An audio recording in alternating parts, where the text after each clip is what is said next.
CM చంద్రబాబుపై అంబటి రాంబాబు చేసిన వ్యాఖ్యలను ఆళ్లగడ్డ ఎమ్మెల్యే భూమా అఖిలప్రియ ఖండించారు. టీడీపీ కార్యకర్తలను సంయమనం పాటించాలని సీఎం కోరారన్నారు. ఇది ఆయన నీతి నిజాయితీలకు నిదర్శనమన్నారు. చంద్రబాబు పారదర్శకంగా ప్రవర్తించారని వ్యవహరిస్తారని అఖిలప్రియ స్పష్టం చేశారు.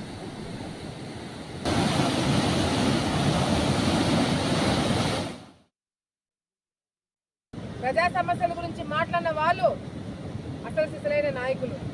ప్రజా సమస్యలని ఏ విధంగా రాజకీయం చేయాలనుకొని అధికారంలోకి రావాలని చెప్పి చూసే వాళ్ళని ప్రజలకి బుద్ధి చెప్పి ఈరోజు ప్రతిపక్ష హోదా లేకుండా ఇళ్లలో కూర్చోబెట్టారనే సంగతి మీరు మర్చిపోకూడదని మరొకసారి తెలియజేసుకుంటూ, పోతిరెడ్డిపాడికి వైసీపీ నాయకులు ఎంతమంది బ్రహ్మాండంగా పోతున్నారో తెలుసా?